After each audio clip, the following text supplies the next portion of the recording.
Welcome to episode 115 on the Real Kyper at show. Here we are, and we've got playoff matches. All decided, with the exception of the West. Still some meat on the bone there in the last few games. We figure out where Colorado, Vegas end up. But that's why I'm so excited. And you saw the thumbnail today, Toronto and Montreal. And yeah, I'm a Toronto guy. In terms of born and raised, we were in a situation here where we have not seen the Toronto Maple Leafs play the Montreal Canadiens since 1979. I was 13 years old. That was the last time they were in the playoffs. So people are excited. And right across the country, we do know we've got 7 teams in the NHL here in this country, but only 2 from the original 6. And that is where we'll start in terms of our thumbnail. But Mac, before we start talking about on the ice, and we'll go to Doug Maclean down in Florida, Mac, the storylines off the ice keep getting stronger and stronger. And we're going to talk a little bit about Eichel in the follow-up, because Kevin Adams did speak to the media today, sounding like he tried to downplay a lot of it, but did speak of the dilemma between the organization and Eichel. But the latest breaking news, of course, out of the New York Rangers, and we had talked on this, a couple of days ago, the probability that they were going to let Dave Quinn go. And sure enough, they made it official today. So Mac, no real surprise there that they made this move. But for me, I just don't understand why they waited a couple of days after the bomb of an announcement of JD and Jeff Gorton gone. Yeah, I don't understand it on 2 fronts. I don't understand it with what you just said, when the JD shoe fell and Gorton. But I don't understand why Drury is even going down this path. I mean, he was one of the guys instrumental in bringing Quinn in, unless it was really bad and a disaster. Why would he go there? Is this coming from Dolan? Is this part of the fallout that Dolan didn't want this guy, or to say they're not want this guy, or does Drury not want this guy? Wow. That's what I'm confused about here. Who doesn't want Quinn here when there was some pretty good progress with young players? I'm a little confused by why they would even bother firing him. Was it you that told me that line? And I don't know whether it came from Harry Sinden or somebody else, but it went something like this: do we need to fire 2 people today or just 1? Was that? That wasn't me. That wasn't you? No, that wasn't me. That might have been Harry Sinden. The saying goes that somebody from maybe ownership or above a general manager wants a coach fired, and yeah, you better do it, or we could be looking at your job as well being fired here. Doesn't this scenario have a little bit of that feel here, that perhaps Dolan wasn't a Quinn fan and didn't like him, and if JD didn't fire him or Gorton didn't fire him, then he was going to do it himself, which it just kind of shapes up that way. I'm not saying that's what happened. I'm just saying that's the optics here. Yeah, and Dolan did say that it would be Drury's call on the coaching.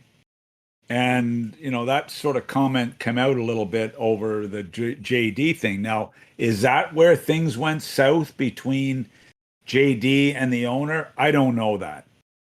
But to me, for Drury now, I guess he was instrumental in bringing Quinn in, from what I've been told. And now he is going to bring in his own guy. I don't have a problem with that, but I'm just wondering who's making the call here. And I think that's what you're alluding to. Is it Drury, who is now the present GM with Slats in the background and Dolan in the background, who is really making the calls on this decision? You'd like to believe it's Drury. I'm not sold on that yet. It's really an interesting time, Mac, for your coaches fraternity. On first of all, I can't recall so many big names being available, and we haven't even got into the playoffs. And like usual, there's some casualties coming off a surprising loss in the first or second round, and perhaps coach's job still on the line here. But with the adjustment maybe in salaries to now who's qualified, who isn't qualified.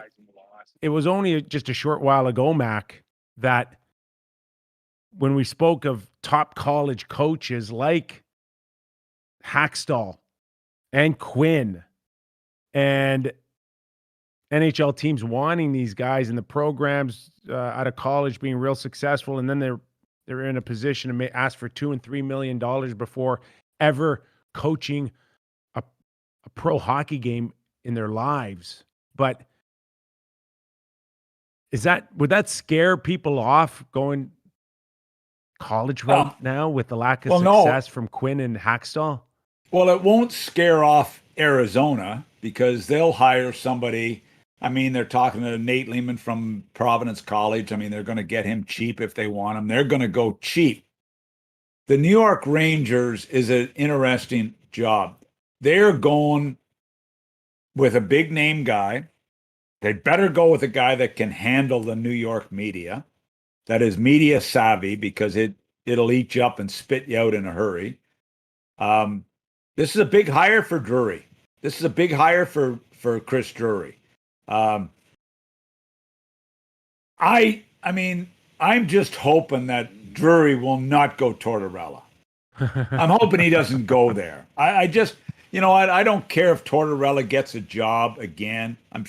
Hopefully, I mean, if he wants a job, I'd like to see him get a job. I just hope Chris Drury doesn't go down that road because he does not need this major aggravation. If I'm him, I'm going the run. And I don't know what Dolan's saying. And I know Slats and Tortorella did not have a good ending. It was not pretty, that ending. There's no love lost between the two of them. But what does Dolan want? What does Drury want? What does Sather want? What does Larry Brooks want? Head writer, sports writer with the New York Post, man. Him and Tort's legendary confrontations. Yeah, I mean, but does the G... We wouldn't mind that. Oh yeah, no, we wouldn't mind it. But does Drury need that aggravation? And you've got these young players. I mean, did you see Laine's comments yesterday in Finland? What he said? Like, I don't even want to hear about hockey right now. It has been a disastrous year for the team and for me. I just want to get away from this game. Did you read his Yes. So why, when you've got a bunch of young players, are you even contemplating going there? I know he won a Stanley Cup, with some, a hell of a team in Tampa Bay, and he did a good job. And he did a good job in Columbus. But why go with the aggravation if you're New York, if you're Drury? I don't even consider it. A lot of talk and speculation has Rick Tocchet with the Seattle Kraken. That could be a name I think the Rangers would look at. Well, I mean, look, you got all these guys out there. Are they looking at Babcock? Or is he locked in the University of Saskatchewan? He's locked into the University of Saskatchewan like I'm locked in my RV next week. Like, seriously, what, who's out there? I mean, you got to break it to them gently that he's going to the Big Apple. That's what I think. Yeah, I think he tells Saskatchewan he's going to take a rain check. So is he in the mix? I don't know. Is Tortorella in the mix? Is Gerard Gallant in the mix? How could Babcock not be in the mix? Or at least how can he not want that job? I had lunch with Dale Talon yesterday. And, obviously he's pushing Gerard Gallant. to anybody that will listen to him, and I don't blame him. He had a great relationship. He didn't fire him. Vinny Viola fired him. Interesting lunch with Dale yesterday, and we talked. Had a ton of. It was like a 2-hour hockey talk lunch, so we had fun. So you're saying that so Dale got the call from the owner of the Florida Panthers, Viola, and said, I want this guy gone. That's simple, Mac. That's the way it worked. With Girard? Yes. 100%. 100%. It was 100%. And that's when, as a general manager, Dale Talon, you can only go so far. Here's right? You what can only go so far in saying it's not a good idea. I don't recommend it. And then you worry about your own job at that point. Here's what happened. Girard was getting texts during the intermission from the analytics clowns in the press box, telling them with the minority owner who to put on lines, the minority owner and the analytics guys were sitting together, and they would be sending Girard texts as to who to play with who from the press box. That's how it started. And Dale was, come on. And then this eventually, is the NHL, Mac. No, this is the NHL. This is the way they operate. This is Pee Wee AAA. That's embarrassing. Not even maybe double A. And then it eventually became, a battle. And then Viola fired him. It wasn't Dale. Dale had nothing to do with it. You work your whole life to get to the NHL, and that's the help you get. An analytics department telling you who to play on what line. Look, I'm all for the analytics department recommending to the head coach, this is the data. This is something you can consider. That's the way good organizations do it. They look at the data, and the head coach still goes with the decision. The Mickey Mouse operations force it down their throat.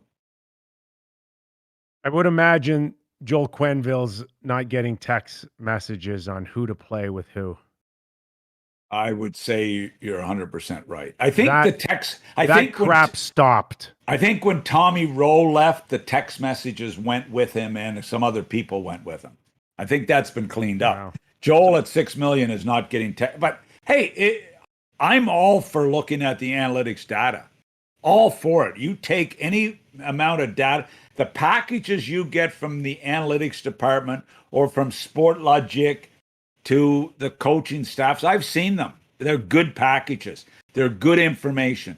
It's more ammunition to use in your decision-making process. I have no problem with that. I'm all for that. But somebody has to make the call. Does Jill send you messages on what to say on the Real Kyper at Noon show? No, it's messages like pick up wine, pick up eggs, and pick up wine. Did you get any telegrams back in your coaching days, Doug, or how did that work back then? I have faxes. Oh, yeah. I missed that generation. Faxes were big. Telegrams were gone. Faxes came in big.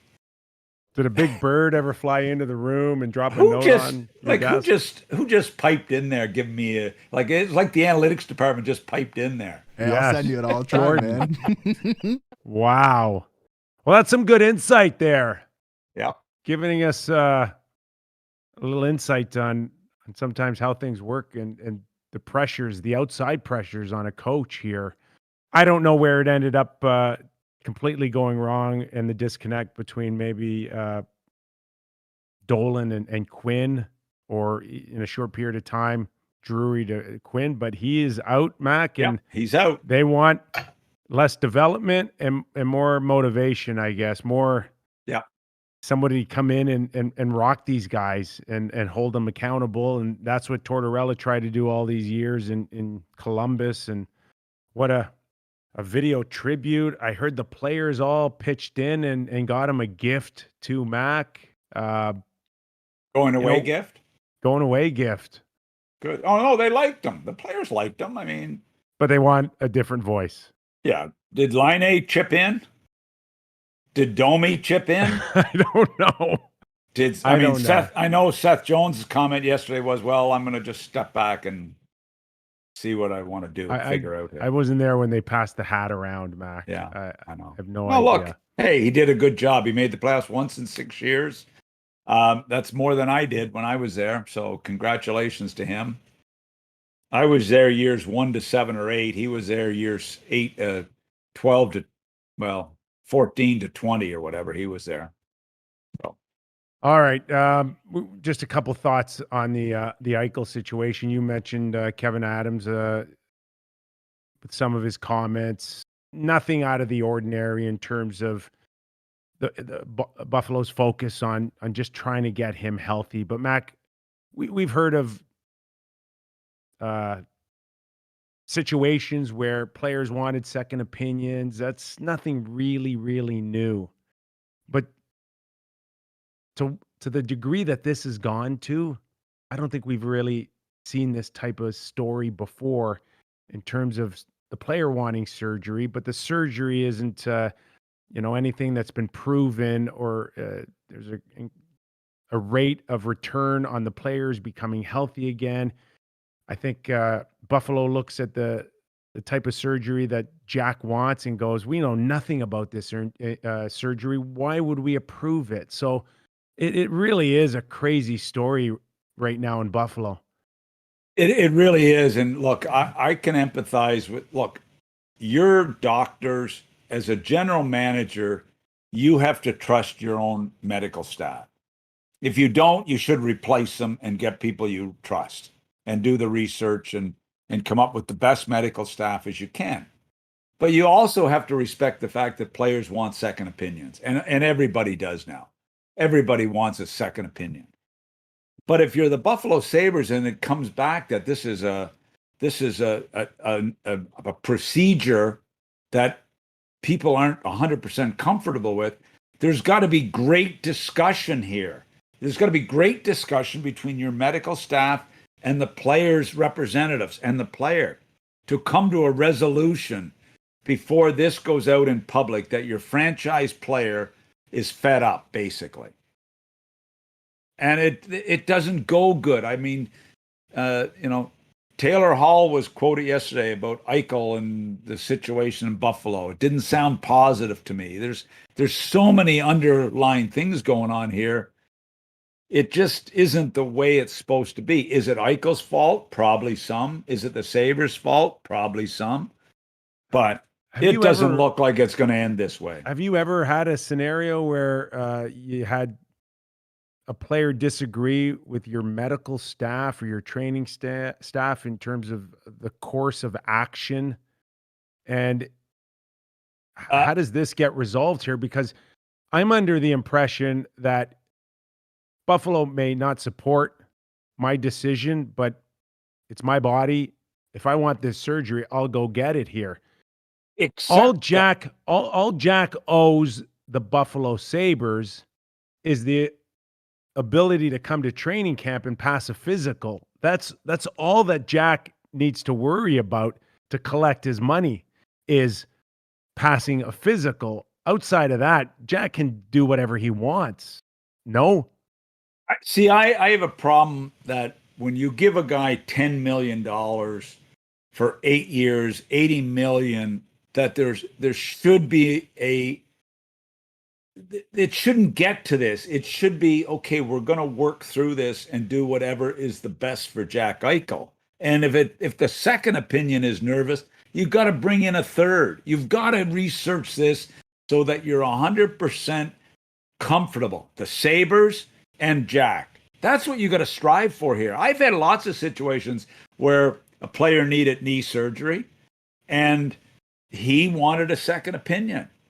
And he went for a second opinion. And you always hope that the doctors, the team, and the players' second opinion people would come to a consensus. And where the player wanted the surgery, if he wanted to go to his other guy and get it through his agent, I didn't have a problem with that. And I had to, and my doctors, for the most part, well, they were a little pissed off about it. They always get their nose at a joint a little bit. It's egos. The team, yeah, it is. It is egos.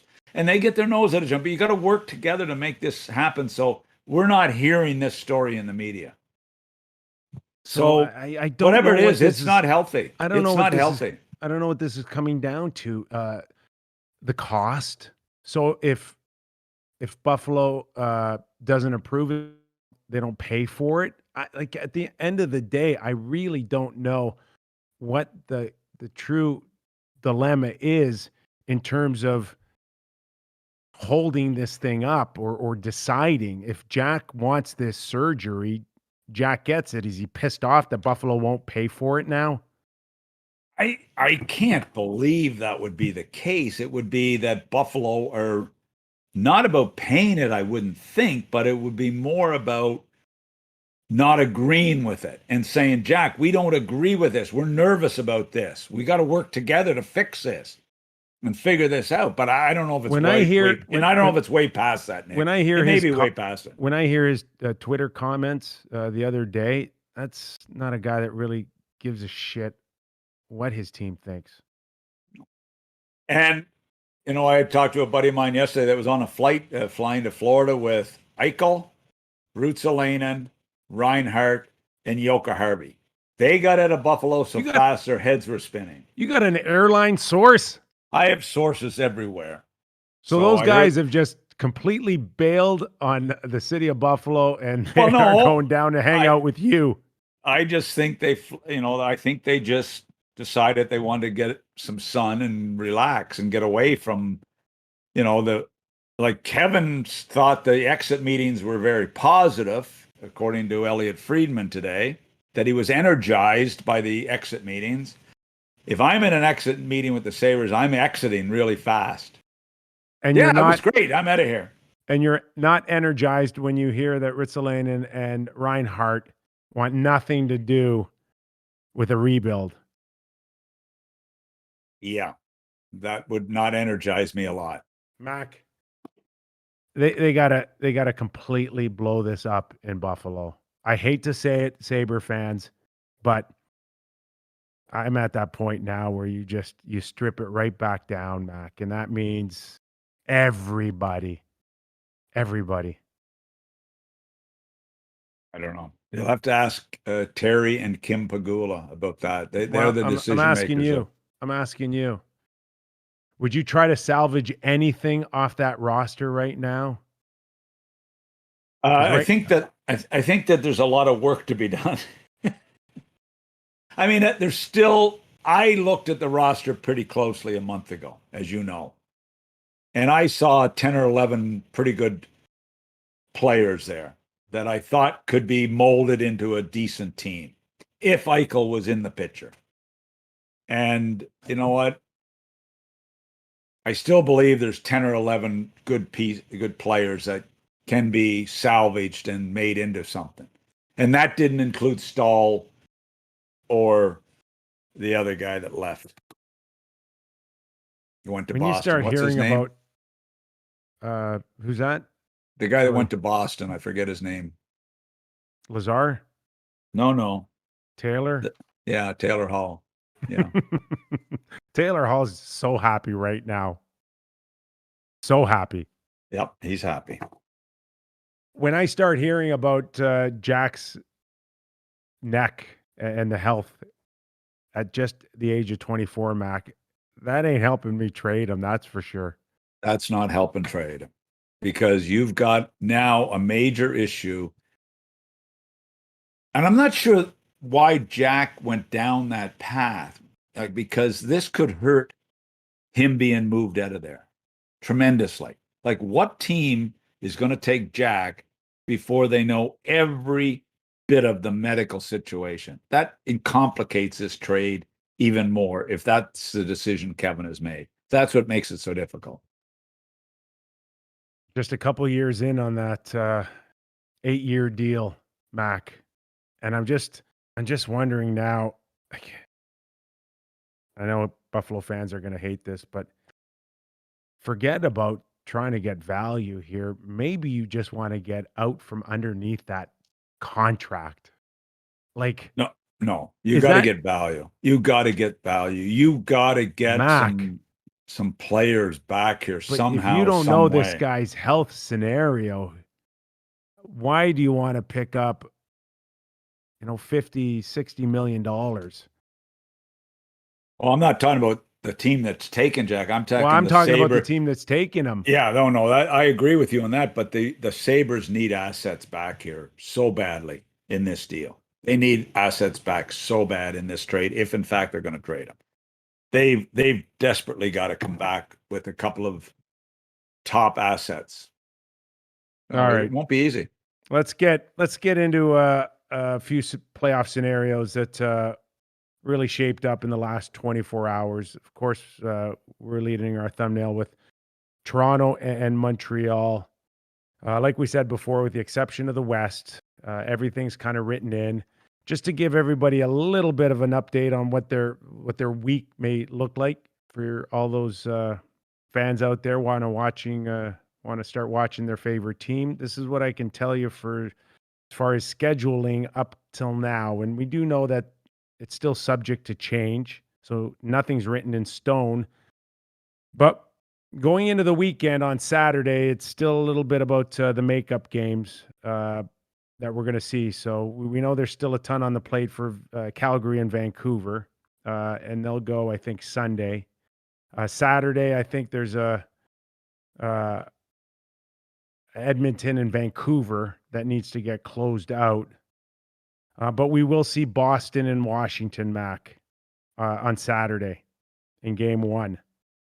That one's scheduled at 7. Sunday, Mac, we believe it's the Islanders and Pitt, Florida and Tampa Bay, and Colorado will be in the mix. We still don't know whether it's going to be against Minnesota or St. Louis. But look for that to be about a 12, a 3 p.m., and then maybe a primetime game. Monday, they're talking Washington and Boston, Carolina and Nash, and of course Vegas would start their game 1. Still to be determined on their opponent. And then in the North, Mac, we won't see any action until Wednesday, Thursday. And Wednesday, right now, they've got slated the Edmonton Oilers versus Winnipeg. And Thursday will be the first playoff game between Toronto and Montreal since 1979. So that gives you a little bit of a feel on what's coming up here in the next little while. Hey, my question to you is, Thursday, I'm going to be at the Kentucky Horse Park, just outside Lexington, Kentucky.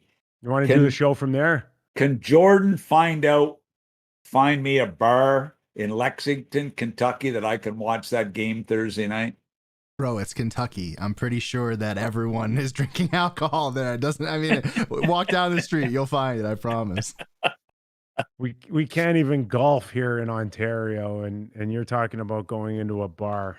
Sorry. Well, I'm just thinking of finding. Killing me. I know. Right I'm not. I don't want to go to the bar to drink. I want to go to the bar to watch the Leafs because I don't think in the RV park I'm in, I'm gonna get enough internet to catch that game on my TV screen. Well, maybe we'll draw you pictures and text them to you. Exactly, Mac. I'm excited about this series. That's why I want to find a bar. Super excited, or Mac going, Montreal's got no chance here. Like, it's a best of 4. It's a best of 7, but this thing doesn't need to go much past 5 games, Mac. That Montreal is crawling to finish the regular season here with no juice, no energy.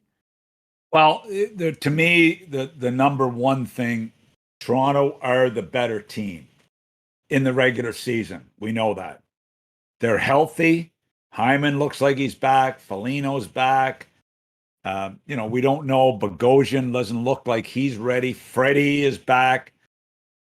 The only question I have, is this going to be a competitive series? I think it's going to be a really competitive series if Montreal are healthy. Gallagher, Danault, Weber, where are these guys? Are they going to be healthy to play? 4 key guys and Price, obviously.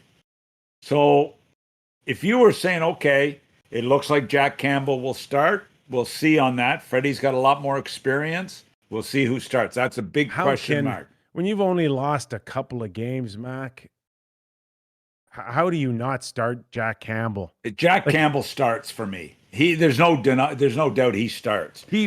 Keefe ends up putting himself in a horrible position if in fact he goes to Anderson and for some reason lose game 1. He won't go with Anderson for game 1. He'll go with Jack Campbell, in my opinion. So we shall see. But there is no scenario. There's no Jack scenario. Campbell versus Price. Jack Campbell versus Price. And the huge advantage to Jack Campbell because he doesn't have to win the series for them. He just doesn't have to lose it. That's right. But there's going to be a ton of pressure on Jack Campbell, and there's going to be a ton of pressure on Carey Price to salvage a disastrous season for me. And, Price apparently is ready to play. So that's going to be, you'd typically say, well, the advantage is the Montreal Canadiens in goal. And based on Carey Price's season, you can't say that. Can Carey Price fix this issue that he's got, whatever it is, that has made him very average this year? I know he's been injured. I get all that. But can he get it going? You mentioned, and if Montreal are healthy, I'm just telling you this right now. If Montreal are healthy, I really believe this is going to be a hell of a series. I really believe it will be. You mentioned Danault out, and outside of that, Suzuki, Kotkaniemi, Stahl, and Evans can't compete. I think the one thing too, Mac, when you look at what Eric Stahl has not been able to do since he's arrived, that one's a major disappointment for Bergevin. Yeah, totally. You know what? There's been okay. I still believe Toronto are the better team. Toronto should win this series. But if Toronto get a ton of pressure on them, if Montreal can ever win one of the first 2 games, and the pressure goes on the Toronto Maple Leafs and their goaltending and their blue line, we shall see if this becomes a competitive series. If Montreal are healthy, if Gallagher, Danault, and company, Weber, Price, if they're healthy, I still believe this is going to be one hell of a series. There's too much pride on the line here, and I know Toronto are better. I thought Toronto were better than a couple of teams they've lost to recently. But this is the best they've ever looked. I like the fact that I'm hoping he's going to get Kerfoot out of the middle and put him on the side with Nash and Mikheyev. I hope he's going to play the Simmons, Thornton. But listen, Montreal are not that bad if they get it going mentally. Mentally, they've got to get it going.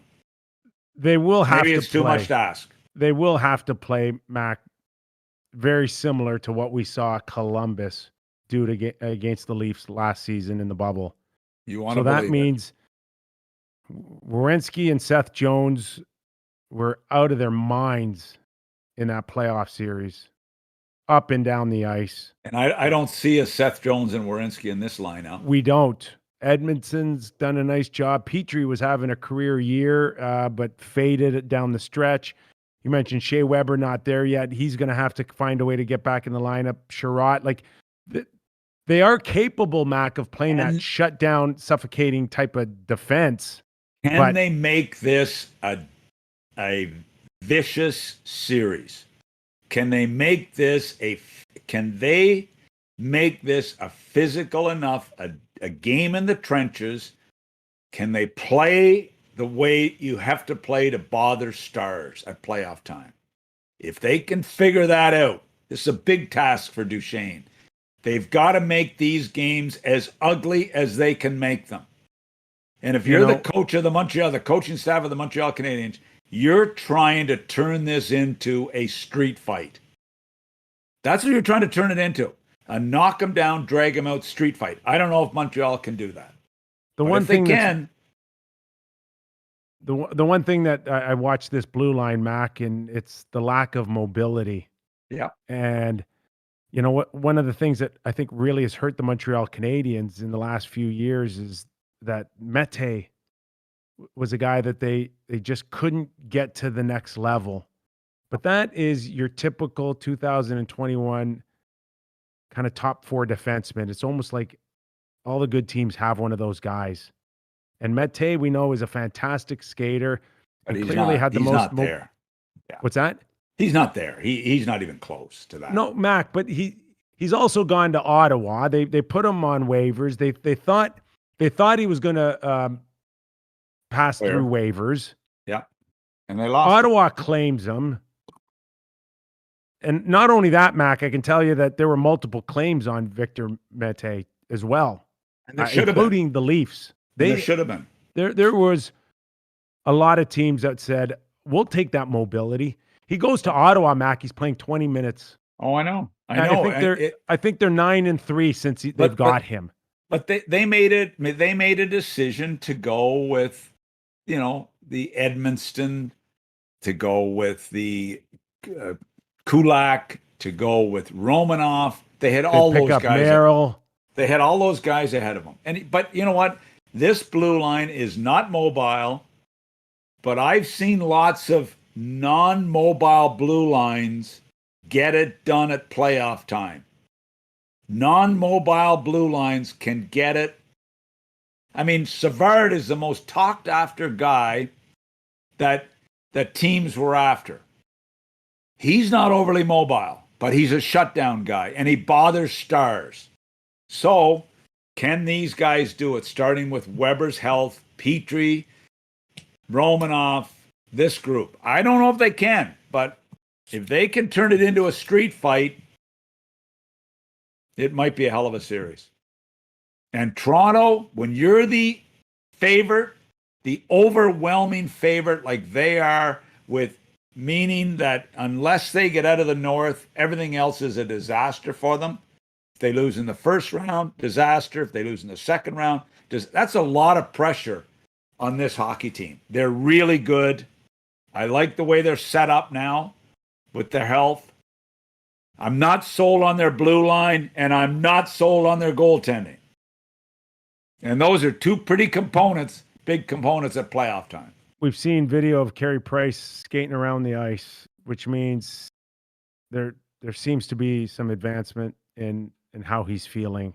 I would imagine the pressure on this guy to get back in the lineup is, as you would say, huge. How many times have we seen him skating around the last 4 years without pads on? It's sink or swim time with this guy. Oh no, they need. You got to find a way to get him in the lineup. You want to believe it. And you know what? Look, Carey Price has been a star. Can he go in and regain his game? I don't know if he can. Montreal, Toronto, I have to give them full marks. They've had a wonderful season. They're going in there. Their penalty killing's not great.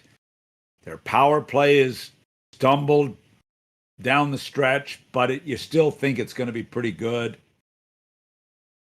I just don't see a light switch on for this hockey club. I don't either, but pressure can do strange things at playoff time. So we'll see. That we will. You didn't have Columbus beating Toronto last year, did you, in the play-in round? I don't know. I can't even remember what I had for breakfast. You didn't have Columbus beating Tampa 4 straight. I know that. I didn't either. Strange things happen. Okay. I think Toronto wins it in 6. My prediction is Toronto wins it in 6. 2 games? You want to give Montreal 2? Yep. I say Toronto wins it in 6. I'll be generous and give them 1 game. Okay. And I'll blame Jack Campbell on 1 game, and then he'll take 4 out of 5. All right, there you have it. I hope Jack Campbell doesn't stumble. I feel like this guy. Well, you're not stumbling. You're just not playing a great game. I hope that he can continue what he started. So, and Freddie, let Freddie sit and wait for his opportunity. Well, Freddie, we know is a good goaltender, Mac. For whatever reason, is it the mental part of the game this time of year in the playoffs for him that he has not been able to get over the hump, either in Anaheim or Toronto. Oh. So But listen, maybe this stretch, Mac, of being off for 2 months now, it's been that long for Frederick Anderson, hasn't it? Almost 2 months. hey, Freddie's not the only guy that stumbled at playoff time with this group. He's got a few buddies there that have stumbled at playoff time too. Yeah. And there's a lot of guys that have got a lot to prove with this group. And I mean, we saw the deciding game last year where they went with Tavares, Matthews, Marner as a line. And they stumbled in that game. They got scoring chances, but they didn't really get anything done. And you So warned there's them lots too. of guys. There's lots of guys that have a lot to prove for the Toronto Maple Leafs. How much do the veteran guys, Spezza, Thornton, Simmons, Nash, how much do those guys, Foligno, how much do they help them? I've got to believe they'll help them a lot. And the offense, they've been able to provide. And for Jason Spezza, But the offense, Mac, at a limited 12 minutes a night is quite phenomenal. But we haven't talked about the one guy or two guys that have been absolutely spectacular almost every night. And that's Matthews with what he's done and how he's grown as a superstar in this game. And Marner, how he's grown as a superstar in this league. Night after night after night, these two young players, these two kids have found a way to get it done. I would never underestimate them. And Hyman looks like he's healthy. That's why I'm picking them to win the series. Well, I'm really going out on a limb. Yeah, for me, and I've said this before. John Tavares is a really good hockey player, but I've never seen a stretch of hockey out of him like I have in the past 4 weeks now. Yeah. For me, he's played harder, Mac, than I've probably has. ever seen him play his whole career, and I include the Islanders. And points were always something that came naturally to John Tavares, probably since he was 7 years old playing for the Toronto Marlies. Yeah. But I've been watching him in the last 4 weeks play a harder game at both ends, and he's a workhorse now. He is. Skating doesn't come naturally to him, but he finds a way to get there. And he's doing it at both ends of the ice, and he's playing harder. He's a harder guy to play against, I think, that he has ever been in a long time for me. And it's not about the points with him. It's about that edge that I now see. And it doesn't surprise me, because if you're John Tavares and had the career he's had and been the captain of the Islanders, I watched him in the playoffs for the Islanders a few years ago, closely against Florida. He was a horse for them. With what Matthews and Marner have done, that would drive John Tavares to go to another level. He wants, this guy is a proud guy. Well, and he's played that way. You're talking about the pride of being the best player on your team for every year you've ever played on, and he has taken a back seat, Mac, to Matthews and Marner. And you know what? He still wants to be the guy, though. And don't kid yourself; he may be the guy. That's okay. You know what it reminds me of, Mac, is a guy like Ron Francis, who led the charge for Hartford all those years, best player, Ronnie franchise. And then he goes to Pittsburgh, and of course, he's the second best centerman on the team. And that's okay when you win a Stanley Cup. And I think that's what Tavares has to look at right now, that your Mario is Austin Matthews, and it's not bad to be Ron Francis in Pittsburgh getting your name on the Stanley Cup. That's the scenario that I see in Toronto now when it comes to Tavares. One of the greatest moments of my time behind the bench was when we played the Pittsburgh Penguins with Ronnie Francis as the number 2 centerman. Okay. Yeah. And we go into the finals in the Eastern Conference, and I look over and I see Ronnie Francis on the bench with his suit on, standing next to Eddie Johnson, the head coach. And that's where Ronnie Francis stayed the rest of that series as assistant coach because he was injured and couldn't play. That was a real highlight for me. And I love Ronnie Francis, but I was really excited to see him on the bench. Difference? Was It that was the a big difference between winning and losing? Well, the difference between winning and losing is Mario and Yager had 1 point each, I think, in the series. But he would have made a big difference, probably. Could have changed everything with matchups. You know, if I wouldn't have won that series, it might have been better for my career if I would have lost that series. Then I probably wouldn't have had as much pressure on me the next year. Okay, let's move out west a little bit here, Mac, in the north, because Winnipeg had a 5-0 win last night against a tired Vancouver Canuck Hockey Club. More importantly, I think was trying to get some good vibes going into their playoff match against the Edmonton Oilers here. But what did they lose, Mac? 9 out of 10 before last night. Something that I never saw coming. I always assumed at the beginning of the season it would be Toronto and Winnipeg would be the team that's challenging Toronto. But here we are in the last week of the season, and everybody envisions a Toronto-Edmonton second round, not Winnipeg. But Winnipeg's still got a pretty good team when we look at it, Mac. Yeah, this could be a great series. You know, it's really given Edmonton a little different look. I'll get to Winnipeg in a minute, but this McLeod kid coming up and playing the way he's played down the middle for them has given Edmonton a little different look. This kid's playing a 200-foot game, a draft pick. He was drafted by Keith Gretzky. This kid has come in and given them a pretty good look and changed a little bit of their look up front. Playing on a line with Neil and Chiasson as a third line. It's a pretty good line. And to me, I don't know how Winnipeg's average blue line can contain Connor with the way he's going and Draisaitl, and you throw in Yamamoto, Ryan Nugent-Hopkins, Puljujarvi, Cone. I don't know how they can contain them. The blue line doesn't look good enough for me to contain them unless Hellebuck stands on his head and wins them games. They look heavy right now, don't they? They James do. Neal has been written off 1,000 times now in the last year, and yet he can still bring it. He can still find ways to shoot that puck. Oh, you know what? Winnipeg's forwards.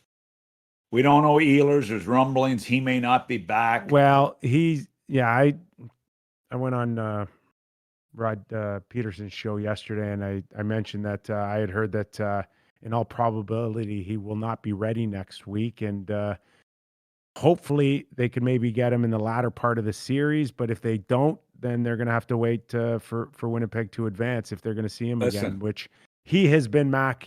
He's been able to take his game to another level this year. Yep. While many have questioned maybe Wheeler and his pace of play this season, Nick Ehlers is probably arguably their MVP this year. So here's the test to me. Here's the matchup. Scheifele, Dubois, and Lowry versus McDavid, Draisaitl, and McLeod. Yeah. That is going to be Scheifele, Dubois, Lowry, McDavid, Draisaitl, McLeod. That to me is where, and then I'm worried about the blue line in Winnipeg. I'm not in love with Edmonton's blue line, but it's okay. And then you got Smith and Hellebuck. This to me could be a hell of a series too. A hell of a series. The offense that Barry and Nurse has been able to provide, Mac, and the key in all of this, Mike Smith. And it's been incredible what he's been able to do. Oh, he's a great story. But he might be a goal or two away from imploding too. He might be a goal or two away from getting hurt, Mac. He has been absolutely outstanding. He is a great story. He single-handedly, I mean, look, McDavid is single-handedly Draisaitl. They've done an unbelievable. McDavid has been something else to watch. But Smith has given this team a backbone. He's given them a backbone. He has played so well, and they need him to keep playing this well because I think Hellebuck's going to play well. So it's a great battle. And I mean, it's a pick. For me, Edmonton's been the better team. They've lost 9 of 10 Winnipeg. It's still a pick'em series for me. McDavid should be the difference in this series. Wow. He's the difference in every game. He is.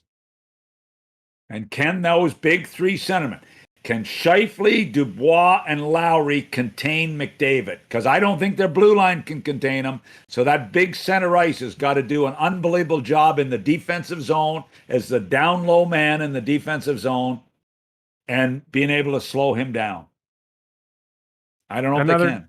Another great sign for Winnipeg is the fact that Blake Wheeler had 4 points last night, Mac. And you've watched the season that he's had, and it's been a roller coaster, maybe more on the down than on the way up. Funny listening to that quote he had. I read he talked about Paul Maurice's speech last night. He said he had one of his all-time best pregame speeches. Put it all in perspective, and I kind of laughed. I'm like, Paul, you're wasting all your good stuff here, and you're still another week away from the playoffs. I heard rumblings that he was Paul Newman from Slapshot in that speech last night. What's he going to have left then? If he's going to go 4 rounds. Going to be tired with all those speeches. Hey, just a note to Paul Stastny playing his 1,000th game. Yeah, they awesome. had a video message with his dad, Peter, and his mom. Again, I've spoken on many occasions. 1,000 games is an incredible, incredible feat.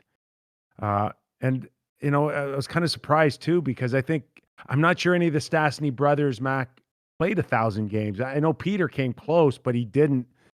Yeah. So it's pretty incredible that they came. I got to believe Peter and Marion and Anton came at an older age, did they not? You know, so yeah, they wouldn't have got near that. I don't know what Peter Stastny would have played. Would he have played 700-800 games? I think he's up there. Maybe even 9. Maybe we can get Jordan to take a quick peek. But Mac, I don't know if people in the hockey world really know how good Paul's son was, Peter. He was arguably at the time, and I know we talk about best hockey player in the world, you know, McDavid, McKinnon, but in his era, he was right up there with those conversations, even with Gretzky first, surfacing. Wow, I'm showing 977 games over a 15-year career.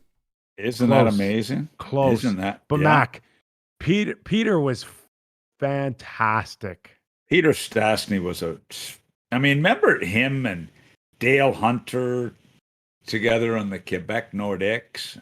Oh, man. And the battles they had against Montreal. Oh, it was legendary. He was a perfect 200-foot guy, and he played the game heavy too, didn't he, Mac? He was a big, strong guy in those days. I mean, he was 6'1". I mean, he was a big guy and strong and skilled, and man, he had a great career. He was so good. He was so good. But anyway, it's great for the kid. 1,000 games, great accomplishment. All right, we mentioned Boston and Winnipeg, Boston and Washington going at it last night, or was it, Mac, a better look at their farm team last night? It was Providence. It was Providence, and it was Hershey. Yeah, last night, Providence Hershey game. Now, I've never seen a team sit that many guys out. I got a question for Jordan now. Okay, what's up? Last night, the Boston Bruins stripped their lineup right down.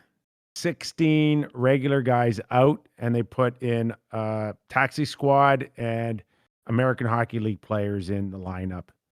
If you've got now a puck line at whatever, and you placed your bet on Boston thinking that you were going to get one lineup that you think should be playing in this game, and then you get the lineup that the Boston Bruins played, and we're talking the first two regular lines out of the lineup. We're talking the two top paired defensemen out of the lineup.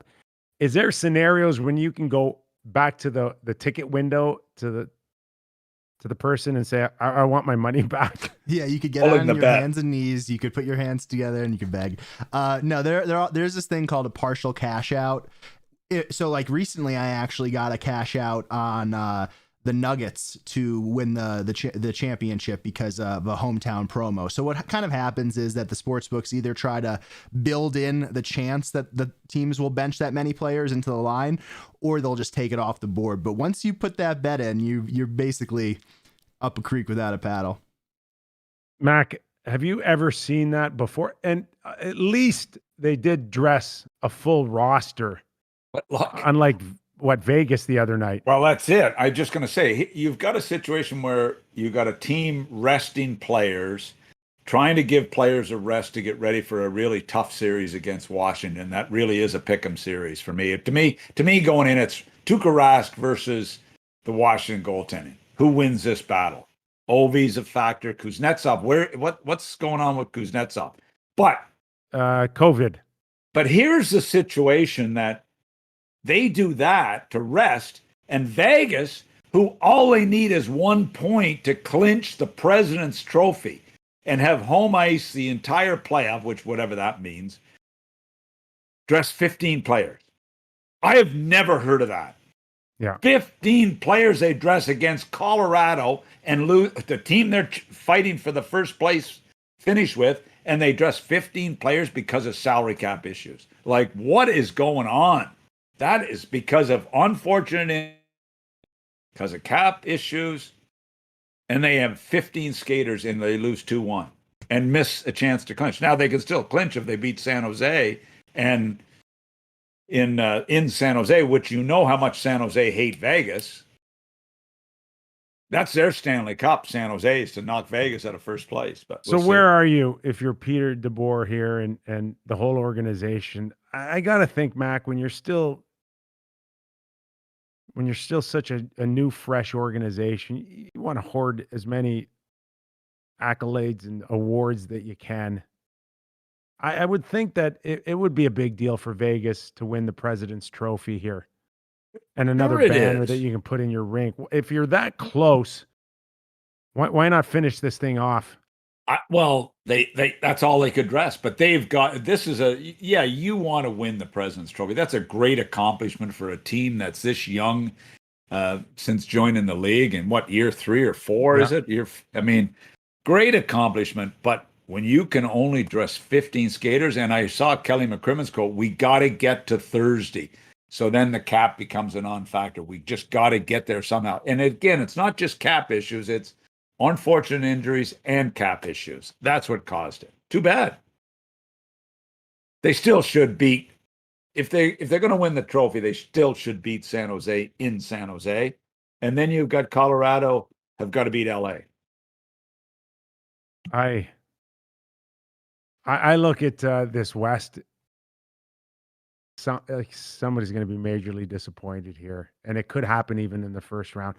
I wouldn't necessarily put a lot of money on it, but I wonder if Vegas is set up to go down in the first round. And I know I'm putting Darren Millard's Stanley Cup ring on the line here, but Mac, even this whole goaltending situation again, it's not a story right now, but it will be, I think.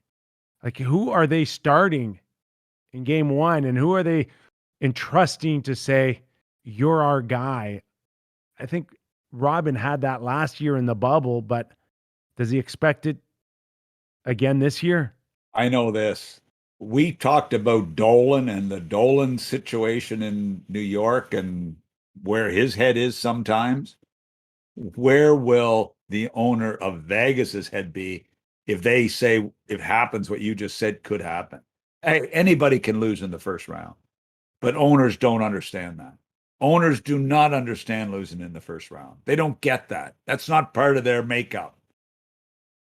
Vegas have got to win the first round. Oh my gosh. And there's a lot of pressure. That one's going to be can't miss TV. And you know what? That top four in the West, they're pretty good teams. Oh, They're pretty good teams. how about the pride of St. Louis still, coming off a couple of years of winning the cup? Like, I know. There's a lot of character in that room. There's the Pietrangelo leaving to go to Vegas. There's lots of issues that could be used for motivation if those two teams ever meet. Vegas have had a great year. They've had a great year. St. Louis had to fight. They had to fight to make it. They got a good push from Arizona, but they came through. They were banged up a lot this year. They're healthy. I think they're healthy. We'll see. all right. Well, we got plenty of meat on the bone rest of the week to tee up more series. We're certainly going to do that. Now, what's going on with your schedule now? Am I going to have to find you, in mid-America under an oak tree with Wi-Fi?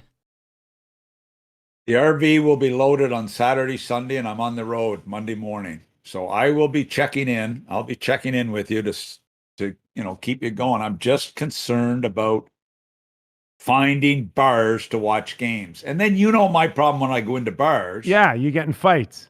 No, it's not that I get noticed. It's that I get drinking. And then you get beat up. And then my analysis isn't very good. Can we get some security on Doug Maclean on his trip back to PEI? I almost got into it on the golf course. This mouthy guy has played behind us 2 rounds the last 2 weeks. And today my buddy parked his golf cart too close to the green and the guy yells. And then we get into you don't need that on the golf course, Yeah, but doesn't the guy behind know that? I asked him, I said, are you the marshal or what? Don't you have flags on the cart that says you're special, like, the old timers get the flag so they can park that close? Oh, he did. I asked him, I said, are you the marshal out here as well as playing or what? Give me a break, get lost. You didn't tee up in his direction? What's that, Jordan? You didn't tee up in his direction? I hate to admit it, but I've done that once or twice in my youth. Seriously. Oh, you have not? Yeah, I got in a lot of trouble for it. I growing up, playing where my dad plays all the time. But you're a fighter. I'm not. Yeah, I'm a lover. I've always been like an overly sized person. At like 10 years old, I was the same height I am now. And this old guy, I hate him. Every time I see him, I still give him the stink eye. But he started giving me a hard time. I'm sitting there. I'm walking. It's 100 degrees. I just teed up. I got kicked out of the club for a while, but I teed up right into his face. Sending. Mm-hmm. I thought that only happened in the NHL on the ice. Message sending. I've been. No, you can't lose. No, just a minute. You cannot lose your temper on the ice anymore. That's out. Do not lose your temper. Get him out of the league. Calm, cool, and collected. That's Doug Maclean from Florida, gearing up the RV, and we're going to follow him every step of the way. All right, Mac, thanks for doing this. Thanks. Doug Maclean, everybody. Jordan, thanks for piping in today, as always. Joe, we know you're out there somewhere. Great job today for all of you watching. Hey, thanks for following us along. We're going to take you on a great Stanley Cup run. You're not going to want to miss it. So if you're a first-time watcher, subscribe, hit the like button. What do we got, 100 likes? We're going to have to tee it up, Jordan. We're going to have to find a number that we'll get it. That they're going to have to hit maybe soon so we can start getting some Q&As coming in. Absolutely. All right, everybody. Thanks for watching, everybody. We'll see you on Friday. I'm Nick Kypreos. Have a great day.